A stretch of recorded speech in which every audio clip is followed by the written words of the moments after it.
A carriage stops in front of a wooden homestead. Dust settles. A man steps forward, hat in hand, heart hammering. He's been waiting 6 months for this moment.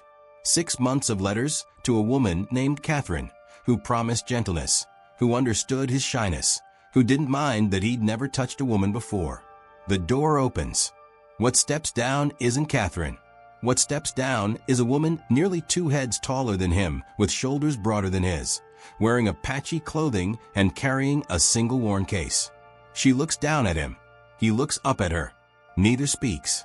But in that silence, something impossible has just begun. And what neither of them knows yet is that this wasn't an accident. Someone arranged this deliberately.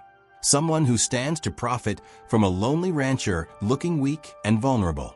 And that someone is watching from the hills, waiting to see if his plan will work. Cormac Holloway stood frozen on his own porch. The letter from Catherine still folded in his shirt pocket. The carefully rehearsed greeting dying in his throat. The woman who'd stepped down from the carriage wasn't just tall. She was a force. Her legs were longer than his entire torso. Her arms corded with muscle that showed through the fringe leather of her clothing. Dark hair fell past her shoulders. And when she turned those deep brown eyes on him, he felt like prey. The driver tossed her case into the dirt and snapped the reins without a word, clearly wanting distance from whatever situation he'd just delivered. The horses kicked up dust as they pulled away, leaving only silence and the wind moving through the dry grass. Cormac's nearest neighbor was half a day's ride. The town where he'd posted his advertisement was 3 hours south. There was no one to witness this moment except the 2 of them and the empty territory stretching in every direction. She didn't move, just stood there, case at her feet, studying him with an expression he couldn't read. Not anger, not confusion, something deeper, something that looked like resignation. He should say something, anything. But his tongue felt thick, his mind blank. He'd prepared for shyness. He'd prepared for awkwardness. He hadn't prepared for this, for her. For the way she seemed to take up all the space in his vision, blocking out the sky behind her. When she finally spoke, her voice was lower than he expected. Smoother. "You're Cormac Holloway." It wasn't a question. He nodded anyway, throat dry. "I'm Ayanna." She picked up her case with one hand, lifted it like it weighed nothing. "There's been a mistake." The words should have brought relief, should have given him an exit, a way to explain that. Yes, obviously there had been some terrible confusion with the agency that she was meant for someone else, somewhere else. But instead, what came out was, "Where were you supposed to go?" Something flickered across her face. Nowhere. She looked past him at the homestead, at the small barn, at the 3 horses grazing near the creek. "This was the address I was given, but you were expecting someone else." "Catherine," he heard himself say. Her name was Catherine. She was. He trailed off because how could he finish that sentence? She was supposed to be small, delicate, white everything you're not. Ayanna's jaw tightened just slightly. She'd heard the unspoken words anyway. "I can wait until morning. Then I'll leave." Wait. The word came out sharper than he'd intended. She paused, 1 foot already on the first porch step, and that's when he saw it. The way her shoulders were too rigid. The way she held her head too high. The way someone stands when they're used to being rejected, but refusing to show it breaks them. "Where will you go?" he asked. She didn't answer. And in that silence, Cormac understood. She had nowhere to go. Catherine had somewhere. Ayanna had only this wrong address and a case that probably held everything she owned. The sun was starting to dip toward the horizon, painting the sky orange and red. In an hour, it would be dark. In 2 hours, the temperature would drop hard and fast the way it did out here in the open territory. He thought about sending her away, thought about the scandal if anyone found out, thought about how small he felt standing next to her, how inadequate, how visibly, laughably wrong. Then he thought about her standing in the dark with nowhere to go. "There's a room in the back," he said quietly. "It's not much, but it's clean. You can stay tonight. In the morning, we'll figure something out." Ayanna turned to look at him fully, then, and for the first time, something in her expression softened. Not gratitude, exactly, something more complicated, Something that looked like she was seeing him, really seeing him. Maybe for the first time since she'd stepped down from that carriage. One night, she said. One night, he agreed. But as she walked past him into his home, her arm brushing his shoulder and making him feel the difference between them in a way that sent heat through his chest. Cormac had the distinct feeling that one night was a lie they were both telling themselves. What he didn't see was the figure on horseback in the distant hills watching through a spyglass. Smiling. Everything was going exactly as planned. The morning light came harsh through the window. Cormac woke to the smell of coffee, which was wrong because he always made his own coffee. Alone in silence. He sat up too fast, remembered where he was, remembered what had happened yesterday, remembered her. When he stepped into the main room, Ayanna was standing by the stove, her back to him, hair falling loose down her spine. She'd rolled up her sleeves, and he could see the muscles in her forearms as she worked. The coffee pot sat on the heat, and she'd already set out 2 cups. She hadn't touched anything else, hadn't searched his things, or made herself comfortable. Just coffee. Just this small gesture that somehow felt bigger than it should. She turned when she heard his footstep. "I'll leave after breakfast." No greeting, no softness, just that same resignation from yesterday, like she'd already written the ending to this story before it began. Cormac crossed the table, pulled out a chair. His hands were shaking slightly, and he hated that she could probably see it. "You don't have to." "Yes, I do." She poured coffee into both cups with steady hands. "You paid for a bride. I'm not what you ordered." The bluntness of it hit him like a fist. He wanted to argue, but what could he say? That he didn't mind. That would be a lie. He did mind.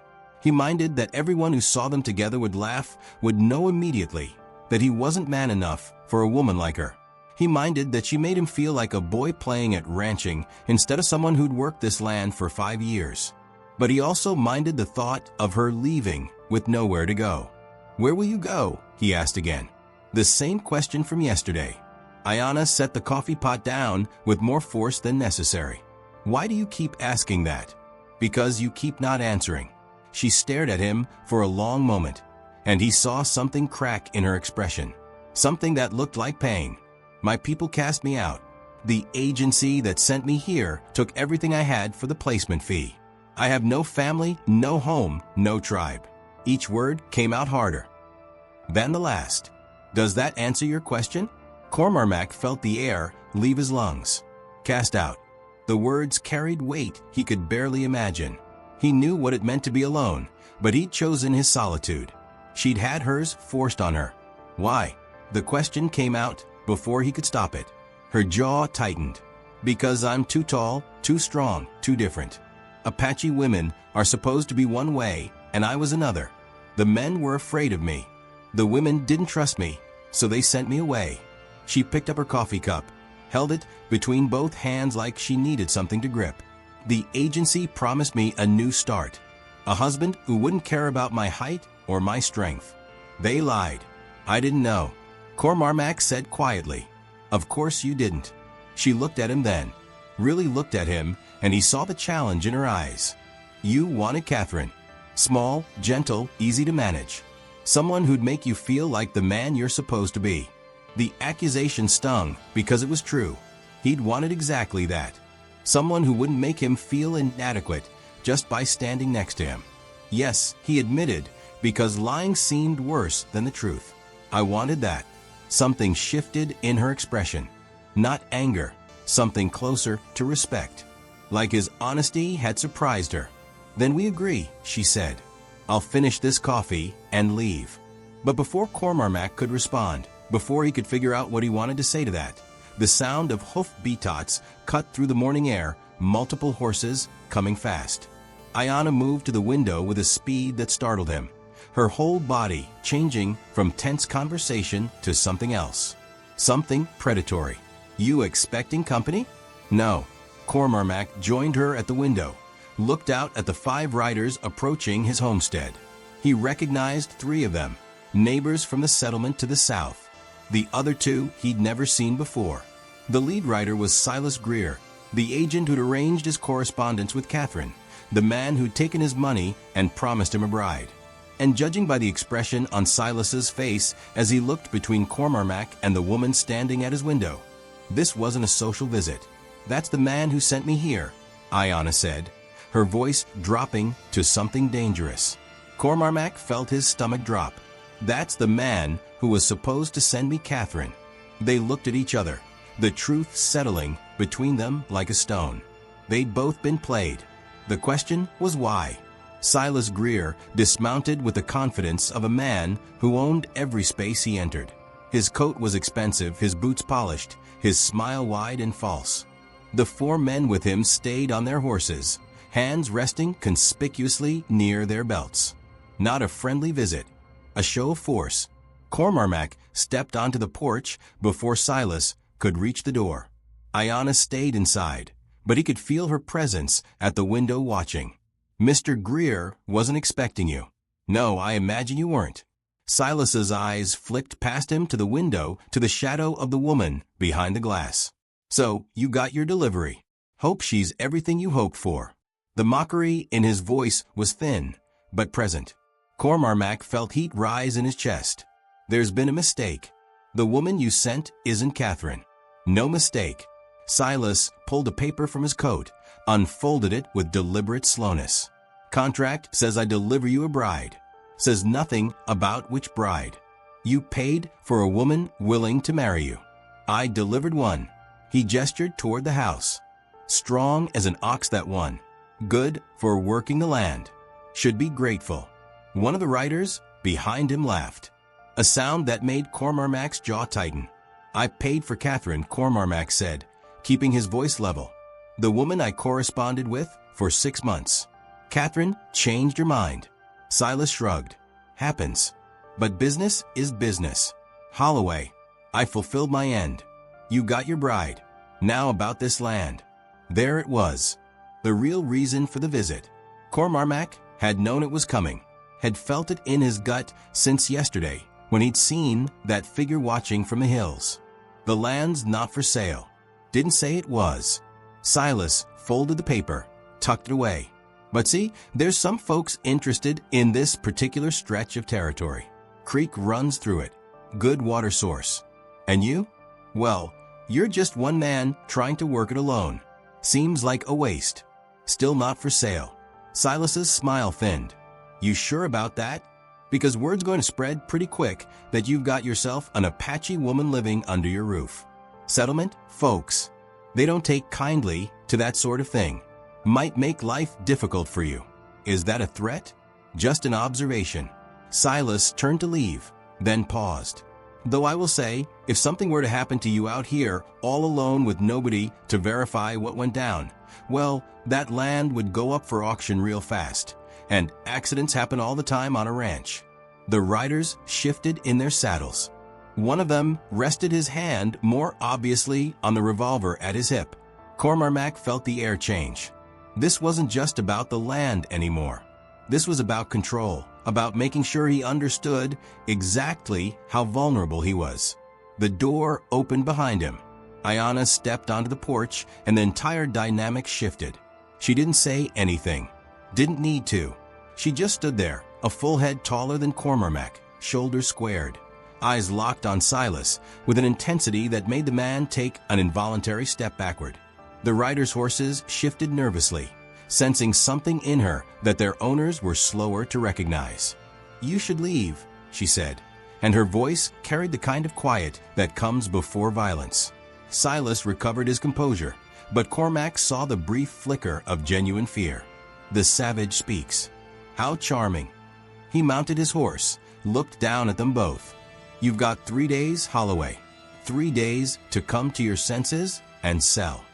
After that, well, like I said, accidents happen." They rode off in a cloud of dust, leaving Cormac and Ayanna standing together on the porch. His heart was hammering. His hands were shaking again, and this time it wasn't fear of her. It was rage at his own powerlessness. "He planned this," Ayanna said quietly. "Sent me here, knowing it would cause problems, knowing it would make you weak." Cormac wanted to argue, but she was right. One man alone was vulnerable. One man with an Apache woman was a target. 3 days, he said. Ayanna looked at him. Something calculating in her expression, or we give them a reason to be afraid. Before he could ask what she meant, she turned and walked back inside, leaving him with the distinct feeling that one night had just become something far more dangerous. The afternoon brought work that couldn't wait. Fence posts needed replacing on the north pasture, and Cormarmac couldn't afford to let the ranch fall apart just because his world had turned upside down. He expected to work alone the way he always did. But when he grabbed his tools and headed out, Ayanna followed. She didn't ask permission, just picked up the spare hammer and walked alongside him in silence, her long stride forcing him to move faster than his usual pace. He wanted to tell her she didn't have to help, that this wasn't her responsibility, but the words died when he saw her examine the broken.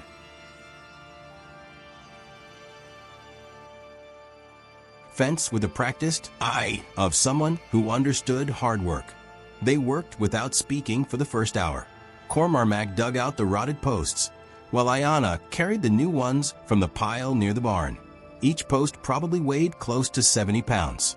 She carried two at a time, one balanced on each shoulder, walking across the uneven ground like the weight meant nothing. He tried not to stare, tried not to feel the inadequacy burning in his chest as he struggled with the post-hole digger in the hard-packed earth. By the second hour, his hands were blistering. He'd never been particularly strong, had always relied on patience and persistence rather than raw power. But watching Ayanna sink a new post into the ground with 3 solid strikes of the hammer made him feel like a child playing at being a man. She noticed him watching, paused mid-swing. "You dig better than I do." It was a lie, and they both knew it. But something in her voice made him look up, made him see the small kindness she was offering. She was trying to make him feel less inadequate. The gesture touched something raw in him. "You don't have to help," he said quietly. "I know." She set down the hammer, wiped sweat from her forehead with the back of her hand. "But I'm here. Might as well be useful." They went back to work. The silence between them shifted, became less hostile, more companionable. As the sun started its descent toward the horizon, Cormarmac felt his shoulders relaxing in a way they hadn't since she'd arrived. "Why ranching?" Ayanna asked suddenly. "If you're not built for heavy work, why choose this life?" The question should have stung, but her tone held genuine curiosity rather than mockery. Cormarmac paused, considered his answer. "I inherited the land from my uncle. He died with no children, left it to me, because I was the only family he had left." He looked out at the territory stretching around them. "I could have sold it, moved to a city, but this felt like the only place I might actually belong." "Alone," Ayanna said. "Yes," he met her eyes. "Alone seemed safer than trying to fit in somewhere I'd always be wrong." She was quiet for a long moment. "Then, my mother was Apache. My father was a trader from the east. Tall man, very tall. That's where I got my height." She picked up another post. "The tribe accepted me as a child. But when I grew taller than the men, stronger than their sons, everything changed.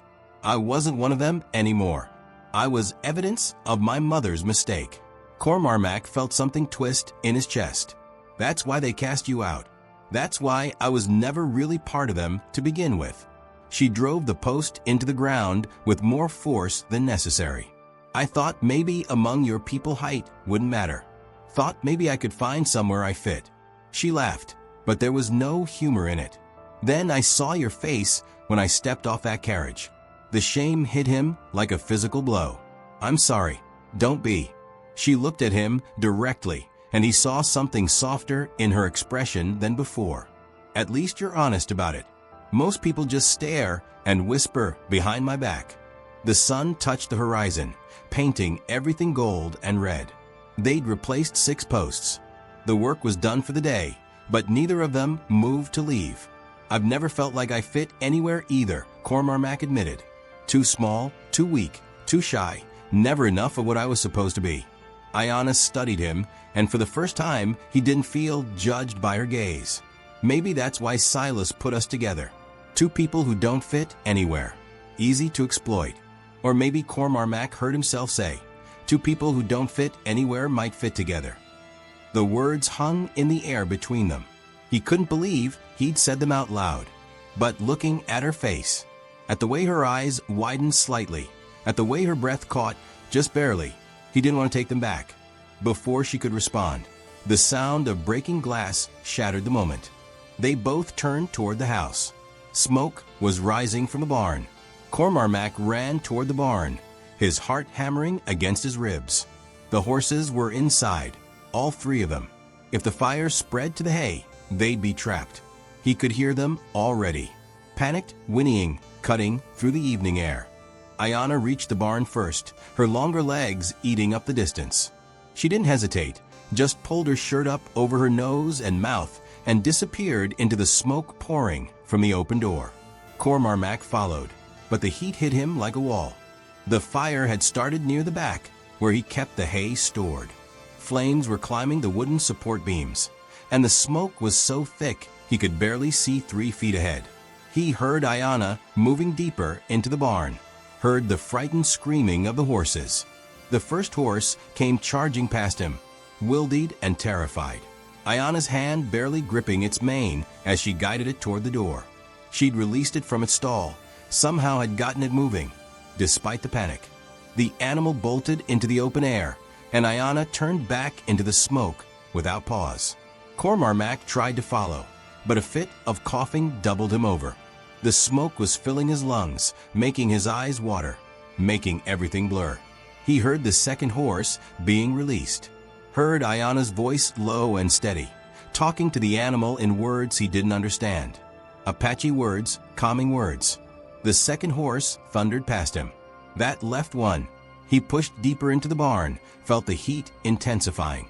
A support beam cracked overhead, sending sparks raining down. He saw Ayanna struggling with the third horse, the animal too panicked to move, rearing and striking out with its front hooves. She was trying to get close enough to release the stall door, but the horse kept driving her back. Cormac didn't think, just moved.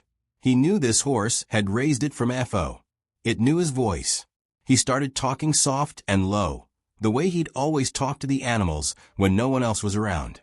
The horse's ears flicked toward him. It was still panicked, still dangerous, but something in his voice cut through the fear. He moved closer slowly, hands out, and the horse allowed it, allowed him to reach the stall door, allowed him to slide the bolt free. Ayanna was there instantly, grabbing the horse's halter, using her strength to force its head around toward the door. The horse fought her, but she held on, muscle straining, and together they got it moving, got it out into the open air where it bolted away from the burning building. They stumbled out after it, both coughing, both covered in soot and ash. The barn was fully engulfed now, flames reaching toward the darkening sky. There was nothing they could do except watch it burn. Cormac sank to his knees in the dirt, lungs burning, hands shaking with adrenaline. The barn was gone. The hay was gone. The tools, the equipment, everything stored inside was lost. The financial damage would set him back months, maybe longer. Ayanna stood beside him, breathing hard, soot streaked across her face. She looked like a warrior, powerful and unbreakable, while he knelt in the dirt like a man defeated. This wasn't an accident, she said, voice rough from the smoke. Cormac knew she was right. The fire had started too conveniently, too soon after Silas's visit. This was the first move, the first attempt to drive him off his land. They'll come back, he said quietly. And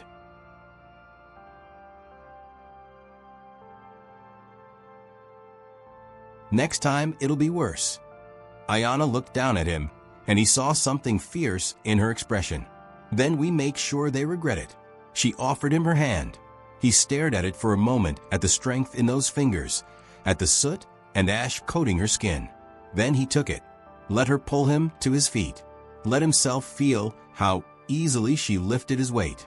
Standing there in front of the burning barn, their hands still clasped, Cormac felt something shift in his chest.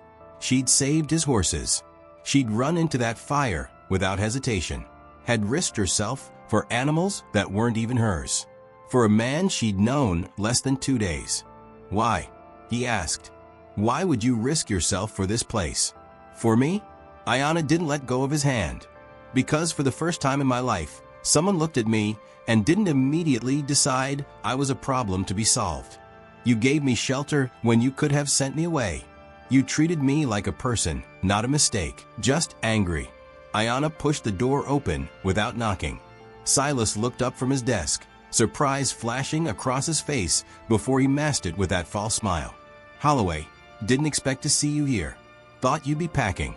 Came to discuss terms, Cormac said, walking to the center of the room. Ayanna positioned herself by the door, blocking the exit. You want my land? Let's talk about what that's worth. Silas leaned back in his chair, studying them both. Finally seeing sense. Are you smart, man? He pulled out a document, slid it across the desk.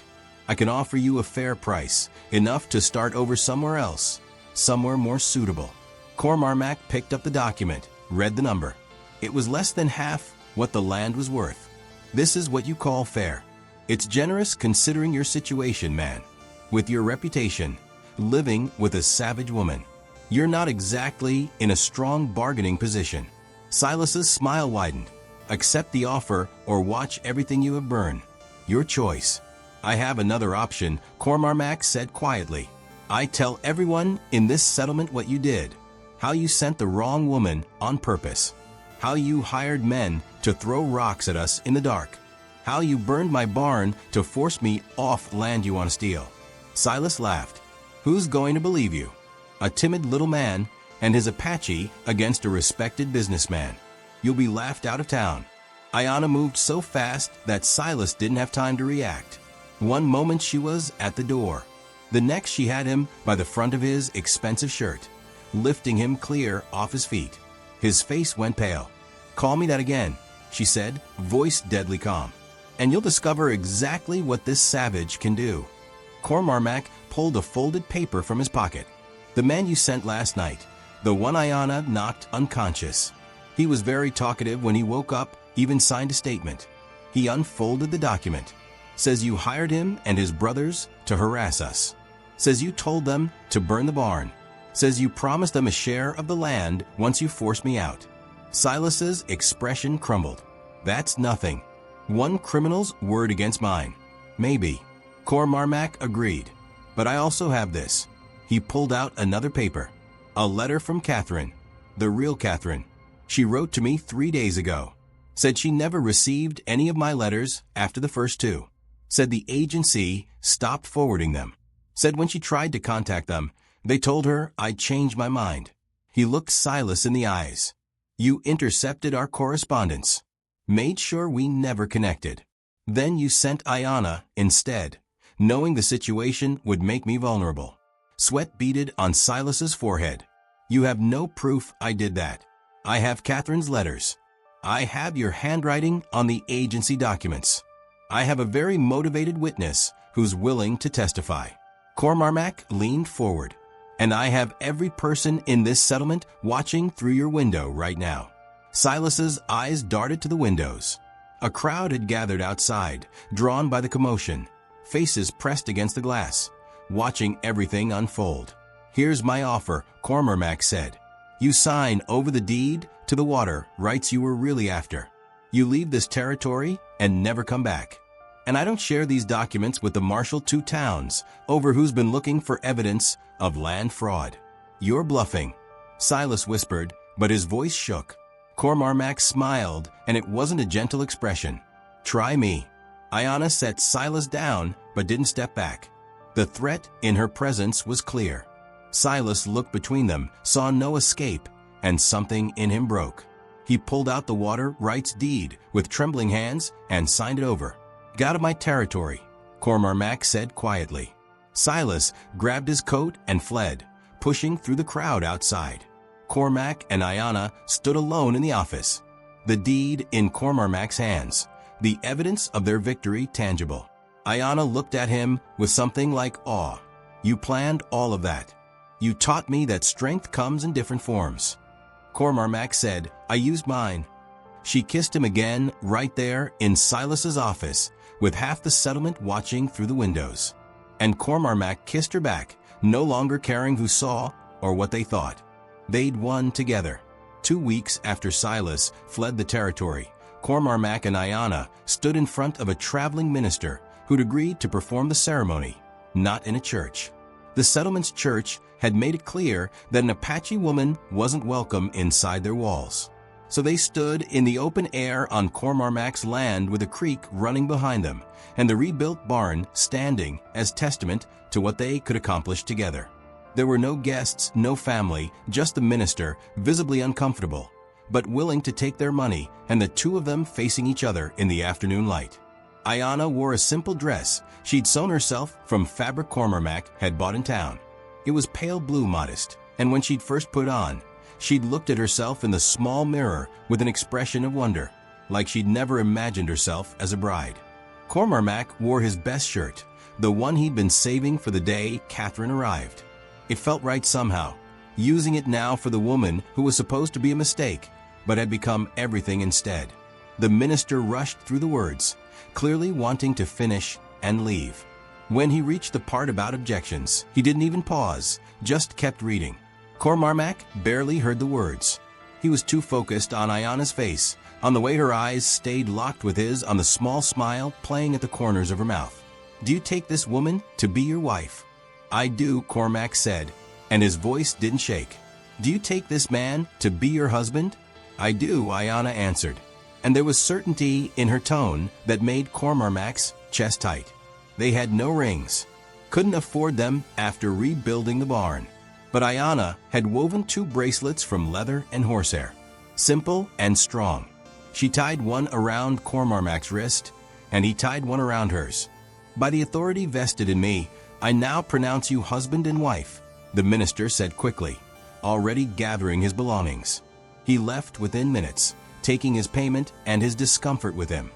Cormarmac and Ayanna stood alone beside the creek, married, committed, bound to each other in the eyes of whatever law still mattered out here. So Ayanna said, looking down at him with that same gentle expression she'd worn since the night she first kissed him. "What now?" "Now we build something," Cormarmac said. Together they did. Over the following months, the ranch transformed. Ayanna's strength meant they could tackle projects Cormarmac had thought impossible. They built a new corral for the horses, expanded the pasture, even started planning a larger house. Cormarmac's knowledge of the land and his patience with the animals meant they prospered in ways that surprised them both. The settlement never fully accepted them. Some people crossed the street when they saw Ayanna coming. Others whispered behind their backs, but there were a few, a small handful, who saw what they'd built together and recognized it for what it was. Strengthened partnership, love in the most unlikely form. Catherine sent a letter 6 months after the wedding. She'd married a banker in the East, was happy, and wished Cormarmac well. He read the letter once and then burned it. That life, that version of himself who'd needed someone small and gentle to make him feel adequate, was gone. The man he'd become, standing beside a woman who could throw him over her shoulder if she wanted to, who relied on his intelligence and gentleness as much as he relied on her strength, was someone he actually liked. Ayanna found her place, too. Not with her tribe, not with the settlement, but here on this land, with this man who saw her not as too much of anything, but as exactly right. They stood together one evening, watching the sun set over the territory they'd fought to keep. Ayanna's hand rested on Cormarmac's shoulder, his hand on her waist, and the height difference that had once seemed like an impossible barrier now felt like the most natural thing in the world. "Do you ever regret it?" she asked. "That I wasn't Catherine?" Cormarmac looked up at her, at the strong lines of her face, at the eyes that had seen him truly from the very beginning, and smiled. "Every day, I'm grateful you weren't." She leaned down and kissed him, gentle and sure. And in that moment, with their ranch thriving and their future spread out before them like the open territory, Cormarmac Holloway finally understood what it meant to belong. Not to a place, not to other people's expectations, but to each other. And that was enough. If you enjoyed this story, click the video on your screen now to watch another unforgettable tale from the frontier, where unexpected encounters change everything. Don't forget to subscribe and consider leaving a super chat to help us keep bringing you more stories like this one.